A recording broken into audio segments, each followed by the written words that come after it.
kita akan bongkar tuntas satu pertanyaan paling krusial buat para trader. Kenapa sih breakout yang kelihatannya bagus banget, seringnya malah gagal total dan berbalik arah? Nah, ini dia nih, misteri yang bikin banyak trader pusing 7 keliling. Kamu lihat breakout yang kayaknya udah pasti, kamu langsung pasang posisi, dalam hitungan menit harga balik arah dan kena stop loss. Kenapa ya ini kejadian terus-terusan? Gini, ini tuh bukan soal kamu lagi sial atau apes. Sama sekali bukan. Ini semua karena kita perlu paham mekanika pasar dari kacamata yang beda. Kacamata para institusi.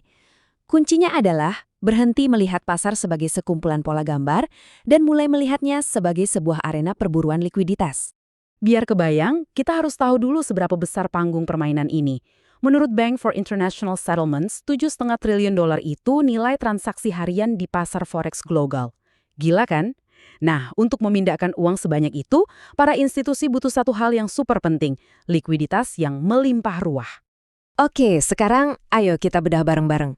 Ini dia agenda kita yang bakal mengubah cara pandang kamu dari seorang trader retail menjadi seorang trader yang berpikir layaknya institusi. Sip, kita mulai dari yang paling dasar dulu. Sebenarnya, breakout yang valid dan punya probabilitas tinggi, itu wujudnya kayak gimana sih? Konsep paling penting yang harus kamu tanamkan di kepala adalah ini, acceptance atau penerimaan. Ini jauh lebih krusial daripada sekedar harga yang berhasil nembus level. Breakout yang beneran itu bukan cuma lewat, tapi dia berhasil menciptakan area nilai baru. Ibaratnya, pasar setuju untuk mulai bertransaksi di level harga yang baru ini. Jadi, breakout yang valid itu bukan satu kejadian tunggal ya, tapi sebuah proses yang punya 3 ciri khas. Pertama, harus ada displacement, yaitu pergerakan impulsif yang menunjukkan ada tenaga besar di belakangnya. Kedua, harus ada follow-through, alias momentum lanjutan yang mengonfirmasi kekuatan tadi. Dan yang ketiga, yang paling penting, harus ada acceptance, di mana harga mulai membangun rumah baru di luar zona sebelumnya. Nah, sekarang kita intip sisi sebaliknya, si jebakan Batman, alias liquidity grab. Dan yang lebih krusial lagi, kita harus ngerti logika para institusi di balik semua ini. Begini, institusi itu ibarat pemburu. Mereka berburu likuiditas di tempat-tempat yang sudah bisa ditebak, yaitu di mana stop loss dan pending order para trader retail numpuk. Area-area seperti puncak swing high atau lembah swing low yang jelas itu, wah udah kayak magnet buat mereka yang butuh volume transaksi raksasa. Beda banget sama breakout valid, liquidity grab ini jejaknya khas. Tujuannya bukan buat memulai tren baru, tapi cuma untuk mengambil order.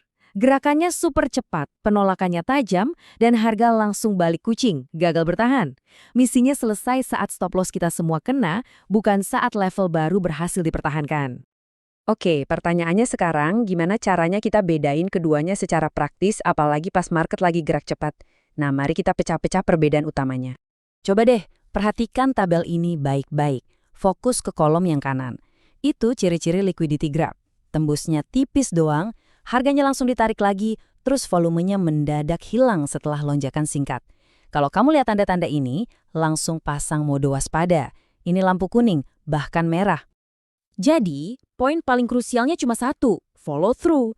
Tanpa adanya momentum lanjutan yang jelas, sebuah breakout itu cuma perburuan likuiditas, titik. Breakout sejati itu didukung oleh partisipasi pasar yang terus-menerus, bukan cuma lonjakan sesaat. Oke, sekarang kita masuk ke bagian praktisnya. Ini adalah tes simple yang bisa kamu pakai secara real time, biar nggak lagi-lagi kejebak. Nggak perlu pakai indikator ribet, cukup ikuti proses observasi sederhana ini. Kuncinya cuma satu, sabar. Dengan menunggu beberapa candle dan menganalisis strukturnya, kamu memaksa diri kamu untuk melihat niat pasar yang sebenarnya, bukan cuma reaksi sesaat yang penuh emosi. Tapi, kenapa ya trader yang udah pengalaman pun sering banget jatuh ke lubang yang sama? Jawabannya ada di psikologi kita sendiri dan perilaku kita yang sayangnya gampang ditebak. Slide ini benar-benar merangkum semuanya. Trader retail itu bereaksi karena FOMO, takut ketinggalan kereta. Fokusnya ke pola. Sebaliknya, institusi itu mengeksekusi sebuah rencana bisnis. Fokus mereka adalah di mana likuiditas berada, biar order raksasa mereka bisa terisi. Kutipan ini pas banget. Artinya apa? Bagi para profesional, punya proses yang solid itu jauh lebih penting daripada hasil satu kali trading. Proses yang bagus meskipun sesekali hasilnya jelek, itu bisa diandalkan jangka panjang. Sebaliknya, proses yang ngawur tapi kebetulan hasilnya bagus, itu justru berbahaya karena menciptakan kebiasaan buruk. Oke, jadi gimana caranya kita mengadaptasi cara trading kita biar lebih selaras dengan cara main para raksasa ini? Ini adalah pendekatan yang jauh lebih sabar dan terstruktur. Tujuannya adalah masuk ke pasar saat risiko sudah lebih jelas dan probabilitasnya lebih tinggi, yaitu setelah pasar membuktikan kekuatannya dan memberi kita harga diskon saat terjadi retrace. Intisari dari semua ini adalah perubahan tempo. Trading itu bukan lomba lari cepat. Ini adalah tentang menyelaraskan diri dengan para penggerak pasar yang sebenarnya, bukan malah mencoba mendahului mereka. Jadi kesimpulannya begini, kalau kamu mau berhenti kejebak di breakout palsu, berhentilah bereaksi pada harga yang cuma nembus level dan mulailah menunggu acceptance. Jawaban dari pertanyaan ini bakal menentukan masa depan trading kamu. Apakah kamu trading berdasarkan pola yang kamu lihat atau berdasarkan likuiditas yang kamu pahami? Pahami permainannya dan cara kamu melihat market akan berubah selamanya.